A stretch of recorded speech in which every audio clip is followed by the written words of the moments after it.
আসসালামু আলাইকুম ওয়া রাহমাতুল্লাহি ওয়া বারাকাতুহু। ইন্নাল হামদুলিল্লাহি ওয়াহদা ওয়াসসালাতু ওয়াসসালামু আলা মান লা নাবিয়্যা বা'দা আম্মা বা'দ। সম্মানিত উপস্থিতি, শিক্ষার্থীরা, আপনাদের সম্মুখে একটা গুরুত্বপূর্ণ সহিহ হাদিস অনুবাদ করব। আহমদ খুলুন 8060 নম্বর সংখ্যায় হাদিস এসেছে।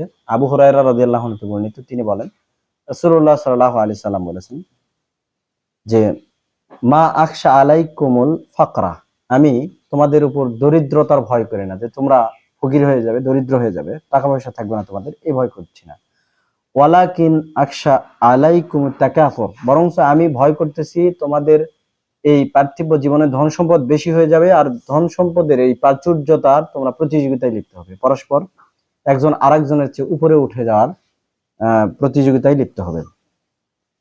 ওয়ামা আকশা আলাইকুমুল খাতা, আমি তোমাদের ভুলে পাপ করাকে ভয় করছি না। তোমাদের ভুল হওয়া স্বাভাবিক, ভুল করে তুমি পাপ করবে, এটাও স্বাভাবিক। ওয়ালাকিন আকশা আলাইকুমুত তাআম্মুদা, আমি ভয় করতেছি যে তোমরা জানার পরে ইচ্ছাকৃত পাপ করবে, এই ভয় করছি। আল্লাহ তাআলা আমাদেরকে হাদিস মেনে জীবন পরিচালনার তৌফিক দান করুক। আসসালামু আলাইকুম ওয়া রাহমাতুল্লাহ।